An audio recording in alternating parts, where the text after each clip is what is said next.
আসসালামু আলাইকুম। প্রিয় দর্শক, অন্য মঞ্চের আলাপচারিতায় আপনাদের সকলকে স্বাগত জানাচ্ছি। আসসালামু আলাইকুম রহমতুল্লাহি ওবরাকাতুহু।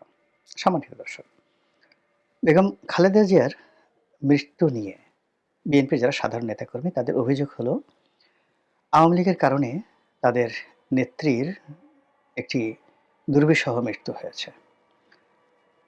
মৃত্যুর পূর্বে বেশ কয়েক বছর তিনি মারাত্মক অসুস্থ হয়ে পড়েছিলেন। জেলখানাতে অসুস্থতার কারণে তাকে একাধিকবার চিকিৎসা দেওয়া হয়েছে। তখন বিএনপির পক্ষ থেকে দাবি করা ছিল যে তিনি আ দেশের বাইরে চিকিৎসা করতে গেলে তো উম তাকে যাকে বলা হয় উন্নত চিকিৎসার জন্য বিদেশে পাঠানো হোক। আর তাকে যদি বিদেশে পাঠানো হয় তাহলে তিনি সুস্থ হয়ে ফিরবেন। তো ওই সময়ে তার এই চিকিৎসা নিয়ে সরকার রাজনীতি করেছে এতে কোনো সন্দেহ নেই।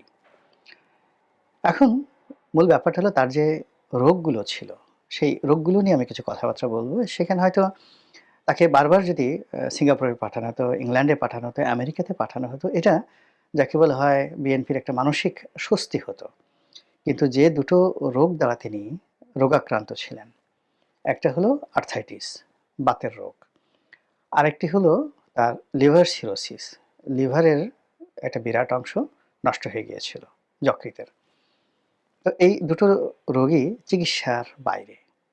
যখন আপনার শরীরে খুব আর্থ্রাইটিস অনেকগুলো, গিঁটে বাত আছে, তারপর গাউট আছে, মানে যেটাকে বলা হয় ইউরিক অ্যাসিড আছে, এরকম অনেকগুলো মানে বাত। তো তার সেই বাতের মধ্যে হাঁটুতে, তার যে হাঁটুতে একাধিকবার অস্ত্রোপচার করা হয়েছে। তো হাঁটুর সেই সমস্যাটা দীর্ঘদিন ধরে ছিল। বেগম জিয়ার হাঁটুতে সমস্যা ছিল। এর বাইরে অন্যান্য রোগ। তো এই রোগগুলো থেরাপি দেওয়া যেত, চিকিৎসা করা যেত। হয়তো ৬ মাস ভালো থাকতেন, আবার তিনি অসুস্থ হয়ে পড়তেন। আর তিনি যথেষ্ট নিজে ব্যক্তিগত জীবনে স্বাস্থ্য সচেতন ছিলেন, পরিমিত আহার করতেন এবং আ যাকে বলা হয় আ নিজেকে ভালো রাখার জন্য যা করা দরকার সব ব্যাপারে তিনি সেই আ নিজে সচেষ্ট ছিলেন আর যথেষ্ট পরিশ্রমী। আ সেই অসুস্থ শরীর নিয়েও তিনি আ সবসময় একেবারে শেষ দিন পর্যন্ত, জেলে যাওয়ার আগ পর্যন্ত তিনি কিন্তু সারা বাংলাদেশ চষে বেড়িয়েছেন। সেই আর্থ্রাইটিসের রোগ নিয়ে, হাঁটুতে ব্যথা নিয়ে গাড়িতে করে তিনি সারা বাংলাদেশ চষে বেড়িয়েছেন। তো তার শরীরটি অত্যন্ত পরিশ্রমী শরীর। তো সেই পরিশ্রমী শরীর নিয়ে তিনি যখন জেলে গেলেন, এই জেলে যাওয়ার বিষয়টি বিএনপির লোকজন কল্পনাই করতে পারেনি। বাংলাদেশে বেগম জিয়াকে জেলে নেওয়া হবে এবং তিনি দীর্ঘদিন জেলে থাকবে, এই পুরো জিনিসটি আ বিএনপির যারা লোকজন আছে তারা মেনে নিতে পারেনি, কল্পনাও করতে পারেনি। ফলে এটা ছিল বিএনপির জন্য একটা বিরাট ধাক্কা। দ্বিতীয়ত, জেলে নেয়ার পর সরকারও সাহস পেয়ে গেল। সরকার কিন্তু ১ম বুঝতে পারেনি যে এত সহজে তাকে জেলে নিতে পারবে বা জেলে রাখতে পারবে। কিন্তু সরকার যখন আরাম পেয়ে গেল তাকে জেলে রাখার, এবং এটা যেকোনো রাজনৈতিক সরকারই, যেমন এখন দেখুন ইমরান খানকে জেলে রাখা হয়েছে। এর কারণ হলো যে বেগম জিয়ার যে জনপ্রিয়তা এবং তার যে ইফেক্টিভনেস, তার দলের যে সাংগঠনিক ক্ষমতা, সেক্ষেত্রে আওয়ামী লীগের জন্য এটা একটা বিরাট হুমকি, ব্যাপক হুমকি। ২০১৪ সনের আগে, নির্বাচনের আগে যে সহিংসতা শুরু হয়েছিল, সরকার তো বলতে গেলে 99% পড়েই গিয়েছিল। এবং ওই সময়টিতে যদি বেগম জিয়া মানে বিদেশীদের পরামর্শে তিনি আন্দোলনটাকে স্থগিত করেছিলেন। ১ম যেটা বিনা প্রতিদ্বন্দ্বিতার নির্বাচনে হলো। যদি আন্দোলনটা তিনি স্থগিত না করতেন, সরকার নির্বাচনের পরে ১৫ দিনও ক্ষমতায় টিকতে পারত না। কিন্তু ইট ওয়াজ এ মিস্টেক। আবার তার পরের বছর অর্থাৎ ২০১৬ সনের দিকে এসে আবার যে তিনি কন্টিনিউয়াসলি অবরোধ দিলেন, সেটাও কিন্তু সরকারকে যথেষ্ট মানে বিপদের মধ্যে ফেলে দিয়েছিল। ফলে সরকার যখন বেগম জিয়াকে জেলে নিয়ে গেল, তারা মনে করল যে এটা একটা বিরাট স্বস্তি, এবং সেই স্বস্তির জায়গাটিকে উপভোগ করার জন্য বিএনপিকে নিয়ে আওয়ামী লীগ নানাভাবে খেলেছে। এবং খেলতে একটা সময় যখন বিএনপি আসলে দুর্বল হয়ে গেল, অসহায় হয়ে গেল, তখন তারা শুরু করল রীতিমতো টিটকারি, বদমাইশি এবং অবমাননাকর কথাবার্তা। বিএনপির নেত্রীকে উদ্দেশ্য করে, দলকে উদ্দেশ্য করে প্রতিনিয়তই আওয়ামী লীগের পক্ষ থেকে নানা রকম যাকে বলা হয় অবমাননাকর কথা বলা হতো। তারা আন্দোলন করতে পারে না, তারপরে এটা করতে পারে না, ওটা করতে পারে না, ইত্যাদি নানা রকম উস্কানিমূলক কথাবার্তা। অন্যদিকে বেগম জিয়ার যখন চিকিৎসার বিষয়টি এলো, তখন সরকার এটা নিয়ে বার্গেনিং শুরু করলো যে ঠিক আছে চিকিৎসা করতে পাঠাবো, সেক্ষেত্রে প্যারোলে মুক্তি নিতে হবে, অথবা সেখানে ওই রাষ্ট্রপতির কাছে ক্ষমা প্রার্থনা করতে হবে। এখন এই বিষয়গুলোর আইনগত অনেক ব্যাখ্যা আছে, কিন্তু এগুলো মানে একজন জাতীয় নেত্রী বেগম জিয়ার জন্য এটা খুব অবমাননাকর ছিল, এই কাজটি আওয়ামী লীগ করেছে।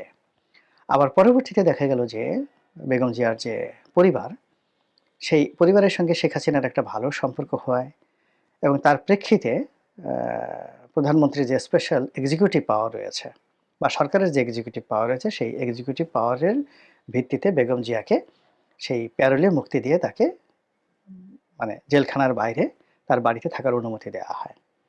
তো এই কাজটি সরকার করেছে, কিন্তু মানে বিএনপি এটাকে কৃতজ্ঞতা জানাতে পারেনি বা বিএনপির নেতাকর্মীরা মানতে পারেনি। এর কারণ হলো যে সময়টি তিনি জেলখানাতে ছিলেন, এই সময়টিতে আওয়ামী লীগের লোকজন এত নেতিবাচক কথাবার্তা বলেছে, সেই কথাবার্তার কারণে শেখ হাসিনা যে তাকে একটা স্পেশাল অর্ডার দিয়ে তাকে বাইরে রাখার ব্যবস্থা করেছেন, এই কাজটির ইতিবাচক দিকটি কাউন্ট করার মতো অবস্থা ছিল না, এত খোঁজাখুঁজি করা হয়েছে।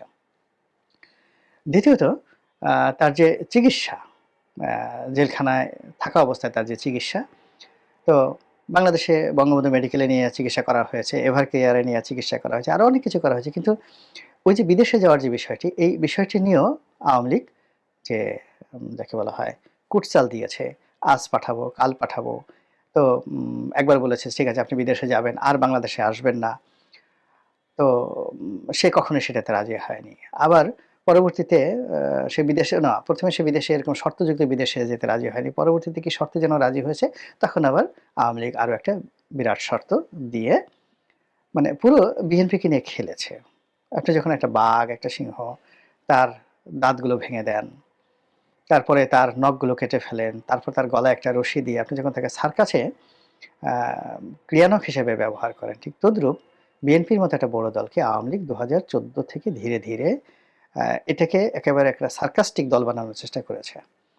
তারপরে 18 সনের নির্বাচনে নিয়ে বিএনপিকে যেভাবে অপদস্থ করা হয়েছে, ফলে 18-র পরে 19 সাল থেকে একেবারে তার আওয়ামী লীগের পতনের পূর্ব সময় পর্যন্ত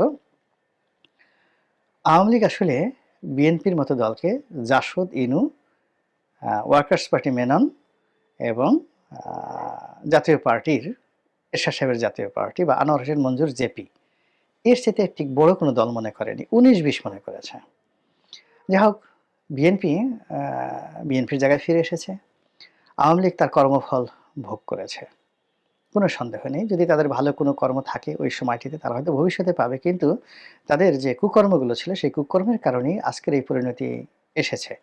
তারা যতই বলুক রাজাকারের নাতিপুতি, যতই বলুক ম্যাটিকুলাস ডিজাইন, যতই বলুক যে তারা নির্দোষ ছিল, যা কিছু ছিল, কিন্তু তাদের এই ক্ষমতাচ্যুতি আসমান থেকে এসছে।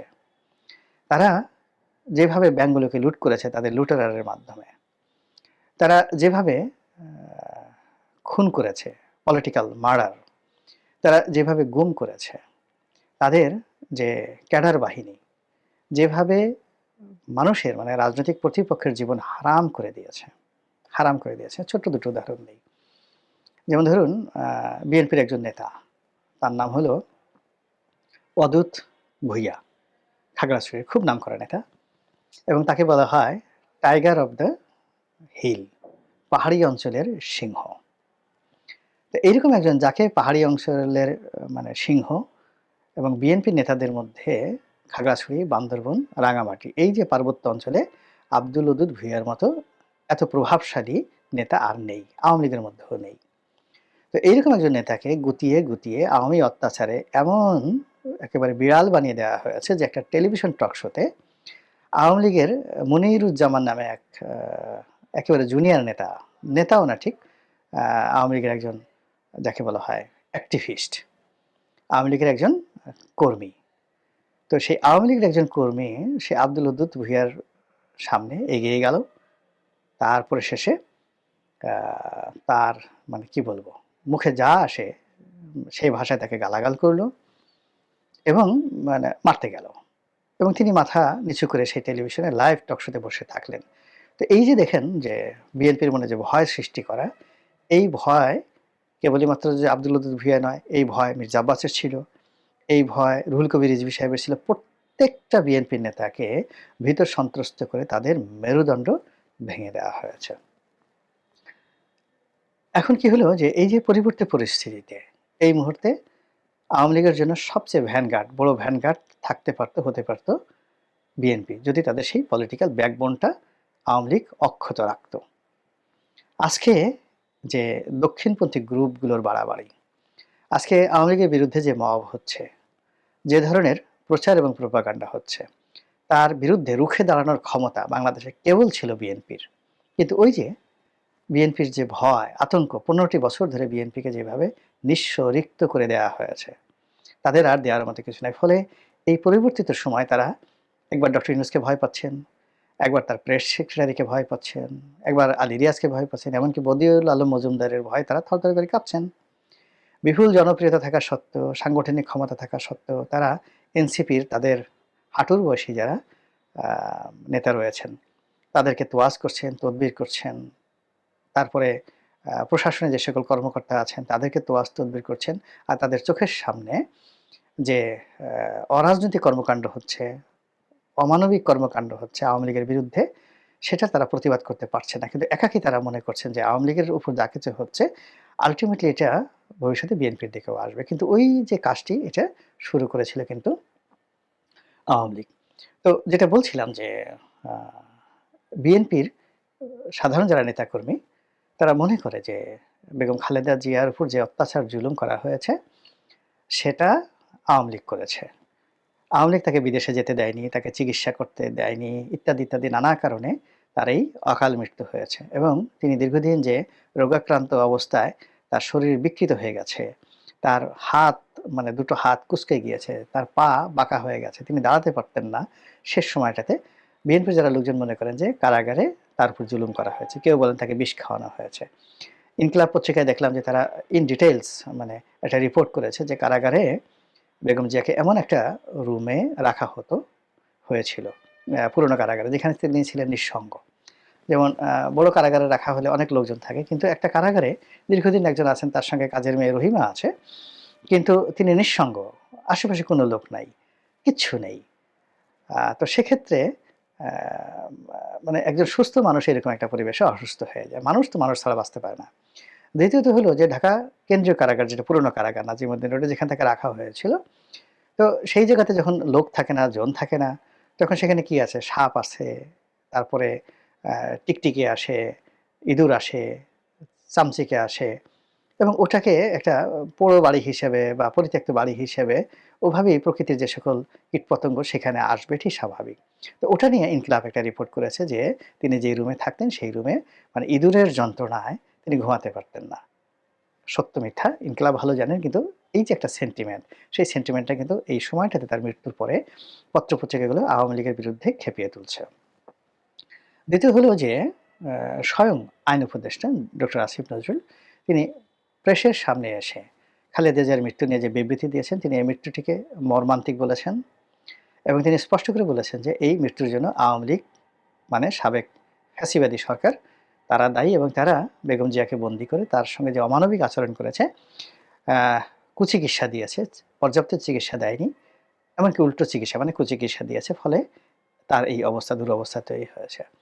তো এই যে একটা ন্যারেটিভ তৈরি করার চেষ্টা করছে, এটার মূল কারণটা হলো আওয়ামী লীগ এবং বিএনপি যে বৃহৎ দুটি রাজনৈতিক দল, এর মধ্যে যত সংঘাত হবে, সংঘর্ষ হবে, ততই তৃতীয় পক্ষ, চতুর্থ পক্ষ, পঞ্চম পক্ষের সুবিধা হবে। যেভাবে শেখ হাসিনার যখন সুসময় ছিল, আওয়ামী লীগের সুসময় ছিল, তাকেও কিন্তু বেগম জিয়া সম্পর্কে, তারেক রহমান সম্পর্কে নানা রকম কথা বলে যে এই 21 আগস্টের গ্রেনেড হামলা তো বিএনপি করেছে।